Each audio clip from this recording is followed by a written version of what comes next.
Alright, looking at cross sections and how we create them in geography. Today we're looking at a landform here called Rock Mountain, and it's a mountain obviously, we can tell by the shape of the contour lines, but we're looking today for a few different things. We're going to figure out the distance between contour lines, and then we're also going to create a cross section from point A to point B, which is obviously going to involve figuring out what each of these elevations actually are. So looking here, we can see some of the elevations are marked on the map already. We can see this is 1500. If there's no unit of measurement in there, we're just going to assume that it's metres. So we've got 1500 metres here and 1000 metres here. And we've got 1, 2, 3, 4 lines in between. So we can say very easily that we've got 1000 metres here. This will be 1100, 1200, 1300, 1400 and 1500. So they're all the same distance apart, each of the contour lines. I'll just write that in. So no matter the distance between each of the lines, they're the same actual height above sea level. So having a look here, we can see there's more gentle slope over this section of the page where the contour lines are further away, and a much steeper section of the mountain or the landform over this side where it rises in height quite dramatically over short distances on the ground, whereas over here for you to get, to rise up 100 metres, we are having to travel quite a distance over ground to get there, which tells us that's a much gentler slope. Okay, so having a look at how to actually do a cross section, we need to have a look at point A, have a look at point B, and we need to look at every single contour line along. So you need to take a piece of scrap paper and you need to mark point A and you need to mark point B. So your job now is to have a look at every single contour line that crosses over where your cross section is going to be. So this line from A to B, every point along that line you need to be marking on your little piece of scrap paper, and we're going to use that information to create our cross section. So we know that point B is over here, this line, and we know that that's 1000, so we know that point B then is going to be 100 because the difference between the lines is 100 metres, and so this is going to be 900 because the difference between 800 and 1000 is 900, so that makes perfect sense. So point B is 900 metres, and we're starting to climb up toward the mountain. Okay, so we've got 800, 900, 1000, 1100, 1200, 1300, 1400, 1500, and that will make this one here 1600. Because this connects, we can see that's all along the same contour line. It intercepts our point, our sort of cross section here at this section and also at this section. Now both of these are along that same contour line, which is 1600 metres above sea level. So when we come to that one, they're both going to be identical. So let's go through now and mark each of these exactly as you see them in exactly the same spot along on your graph. Now you can write in the heights as you do that, or you can do it afterward depending on what you would like to do. So having a look here, we've got 900, and then this one here you can see all the way along, we follow it, we have 1000, so that's this point here.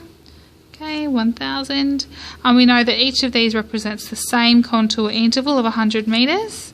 So we've got 900 metres, 1000, which makes this 110, 120, 130, 140, 150, 160. Well, I should actually do it properly, shouldn't I? I'm just being lazy and dropping off the last zero. Okay, so this is also 1600, and then we start on this side to start dropping off. So we can see down here it's 900, and we're building up toward the top of that mountain. So we've got 1600, 1600, this one becomes 1500, 1400, 1300, 12, 11, 10, well 1000, 1000, 900, and this point here is also 900. So having a look here, that's just a lake, we're going to disregard it. We don't need to know that for grade 8 geography. Okay, so you can see it's a lot easier to write in. Up this end, it's a lot more squishy putting your numbers in. So the main point is that your line intersects exactly where that comes along the line here. Okay, if that's off, then your whole cross section is going to be off. So as long as your point starts where it needs to at the top of the page, you can draw a line down here and write 1300 where you've got a bit more room. Okay, but as long as it matches up with the lines directly along this section here. Okay, so we've got all of our measurements in now, and we've got them all mapped on here. We're going to look at plotting them now on this map. So this one has already been done for us, which is excellent. But if we have a look here, the width of your graph down here is only ever going to be the width of your points that you're actually going to be mapping. So A to B, beginning to finish, okay? If your cross section is only this small, then your graph that you're plotting it against will only be that small as well. Alright, so there's no need to have a big giant long one if your cross section is a lot smaller than that. Now looking at this axis, we can see that goes from 600 to 1700. Alright, so that's a pretty broad range. The main thing that you want to make sure is, see, my smallest one here is 900 and my biggest one is 1600. So as long as I've got a range up this side from 900 to 1600, it's going to fit my cross section. This one's a bit broader, and that's fine as well. Okay, so having a look, the next thing to do, and this is one of the most important tasks to make sure that you get the right shape. Okay, we've got point A labelled on there, and that's already in here for us, luckily. So point A is at 900 metres. Now, the next dot point that we're going to do is going to line up directly with where we put that line on the page. And again, we're coming all the way up and we're looking at, bang, 900. Okay, you don't need to draw that line in, but you do need to make sure it's straight. So some people like to take a ruler and they use that along this way to line up that with where it needs to be along this axis of the graph. Okay, so this one here is 1000, 1100, 1200, and you're doing this very neatly, grade 8, you're not scribbling like I am, and you're probably doing it in pencil too in case you get anything wrong.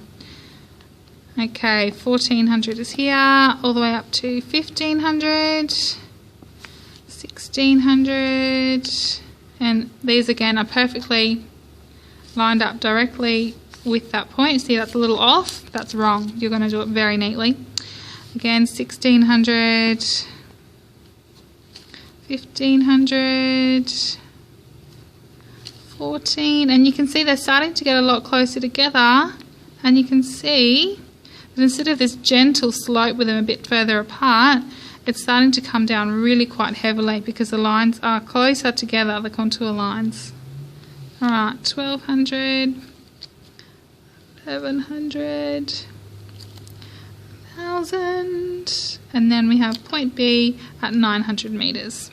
Okay, so your next job is to connect the dots, and that's a really easy part. Generally it's okay to sort of round off the tops of mountains and things like that. Okay, you don't need to use a ruler and make it exact, just a fluid line.